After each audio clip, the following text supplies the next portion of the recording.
ꯏꯁꯥꯒꯤ ꯃꯤꯡ ꯁꯅꯁꯝ ꯃꯍꯦꯁ ꯑꯩꯈꯣꯏꯁꯤ ꯈꯦꯂꯣ ꯏꯟꯗꯤꯌꯥ ꯄꯦꯔꯥ ꯒꯦꯝꯁꯀꯤ ꯑꯩꯈꯣꯏ ꯃꯅꯤꯄꯨꯔꯒꯤ ꯑꯣꯏꯅ ꯑꯍꯥꯟꯕ ꯑꯣꯏꯅ CP ꯐꯨꯠꯕꯣꯜ ꯄꯥꯔꯇꯤꯁꯤꯄꯦꯠ ꯇꯧꯕ ꯆꯠꯆꯔꯨꯕꯅꯦ ꯑꯩꯈꯣꯏ ꯅ꯭ꯌꯨ ꯗꯦꯜꯂꯤ ꯖꯋꯥꯍꯔꯂꯥꯜ ꯅꯦꯍꯔꯨ ꯁ꯭ꯇꯦꯗꯤꯌꯝꯗ ꯄꯥꯡꯊꯣꯛꯄ ꯑꯗꯨꯗ ꯑꯩꯈꯣꯏ ꯀꯩꯅꯣ ꯇꯧꯔꯒ ꯑꯍꯥꯟꯕ ꯗꯦꯠ 14ꯗꯒꯤ ꯍꯧꯔꯒ 17 ꯐꯥꯎꯕ ꯇꯧꯋꯦ ꯑꯩꯈꯣꯏꯒꯤ ꯀꯩꯅꯣꯗ ꯑꯗꯨꯗ ꯑꯩꯈꯣꯏꯁꯦ ꯃꯩꯙ꯭ꯌ ꯄ꯭ꯔꯗꯦꯁꯇꯣ ꯑꯩꯈꯣꯏꯅ 7-0ꯗ ꯃꯥꯏꯊꯤꯕ ꯄꯤꯖꯔꯦ ꯑꯗꯨꯒ ꯇꯤꯝ ꯑꯅꯤ ꯑꯃꯗꯤ ꯑꯩꯈꯣꯏꯅ ꯃꯥꯏꯊꯤꯕ ꯄꯤꯕ ꯉꯝꯖꯗꯦ ꯑꯩꯈꯣꯏ ꯀꯩꯅꯣ ꯇꯧꯖꯦ ꯑꯗꯨ ꯑꯩꯈꯣꯏꯅ ꯂꯩꯍꯧꯔꯤꯕꯒꯤ ꯃꯔꯝꯁꯦ ꯑꯩꯈꯣꯏ ꯇꯤꯝꯁꯦ ꯑꯍꯥꯟꯕ ꯃꯦꯠꯆ ꯑꯩꯈꯣꯏ ꯇꯥꯃꯤꯜ ꯅꯥꯗꯨꯒ ꯁꯥꯟꯅꯕꯁꯤꯗ ꯑꯩꯈꯣꯏ ꯃꯤ 5 ꯄ꯭ꯂꯦꯌꯔ 5ꯒ ꯃꯣꯏꯒꯤ 3ꯒ ꯁꯥꯟꯅꯩꯌꯦꯕ ꯑꯗꯨꯅ ꯃꯤ ꯋꯥꯠꯄꯅ ꯃꯔꯝ ꯑꯣꯏꯔꯒ ꯑꯗꯨꯃꯁꯨ ꯂꯩꯍꯧꯔꯦ ꯑꯗꯨ ꯀꯩꯅꯣ ꯑꯅꯤꯁꯨꯕꯒꯤ ꯑꯣꯏꯅ ꯔꯥꯖꯁꯊꯥꯟꯒ ꯁꯥꯟꯅꯕꯗꯁꯨ ꯃꯣꯏꯒꯤ ꯃꯤ 9 ꯑꯗꯨꯒ ꯑꯩꯈꯣꯏꯒꯤ 3 ꯑꯗꯣ ꯑꯩꯈꯣꯏ ꯀꯩꯅꯣꯒ ꯃꯩꯙ꯭ꯌ ꯄ꯭ꯔꯗꯦꯁꯀ ꯁꯥꯟꯅꯕꯁꯤꯗꯅ ꯑꯩꯈꯣꯏꯁꯦ 3 ꯆꯞ ꯃꯥꯟꯅꯅ ꯁꯥꯟꯅꯖꯕꯅꯦ ꯄ꯭ꯂꯦꯌꯔ ꯃꯥꯟꯅꯕ ꯅꯨꯃꯤꯠ ꯀꯩꯅꯣꯁꯤꯗ ꯑꯩꯈꯣꯏ 7-0ꯗ ꯑꯩꯈꯣꯏꯅ ꯃꯥꯏ ꯄꯥꯛꯄ ꯉꯝꯖꯔꯛꯄꯅꯤ ꯑꯩꯈꯣꯏ ꯆꯠꯆꯔꯨꯕꯁꯤ ꯑꯩꯈꯣꯏ ꯃꯇꯝ ꯀꯩꯁꯨ ꯌꯥꯝꯅ ꯄ꯭ꯔꯦꯛꯇꯤꯁ ꯇꯧꯕ ꯃꯇꯝ ꯐꯪꯕ ꯅꯠꯇꯦ ꯁ꯭ꯀꯨꯜꯒꯤ YBO ꯒ꯭ꯔꯥꯎꯟꯗ ꯑꯩꯈꯣꯏ ꯀꯣꯆ ꯁꯥꯔ ꯔꯇꯟ ꯑꯃꯗꯤ ꯁꯥꯒꯨꯂꯨ ꯃꯈꯣꯏ ꯑꯅꯤꯅ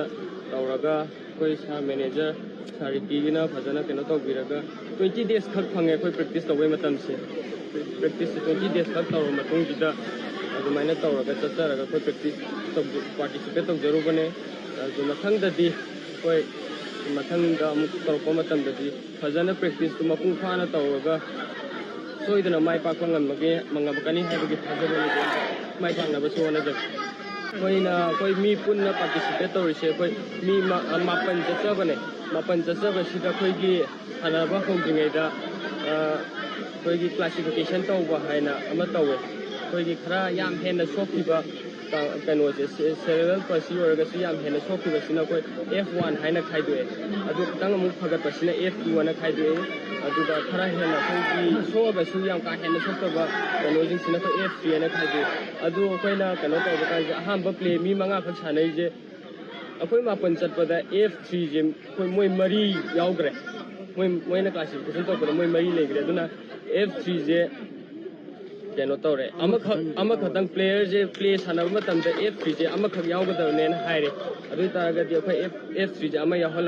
लेमहौरिब मरी F1 यावरे F2 मंगा अहम प्ले जे मंगा सानरबने अनीसुब प्ले से रिक्लासिफिकेशन री तब कांदा मी 3 सूब ngमजरे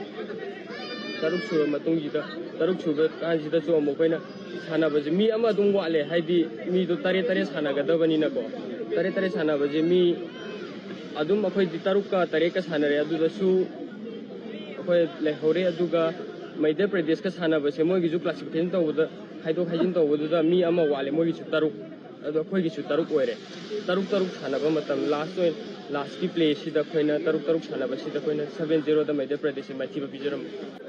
अखोइना सि चचबा फंगजरिबसिगी केद्रिटी अखोइगी कोच अनि ताकीरिबा अखोइगी सारतन अमदि साबुलु कोच अनि अमदि अखोइगी मैनेजर टीम मैनेजर ओइना चपि अखोइगी सार रिकी अखोइदा क्रेडिट बिजर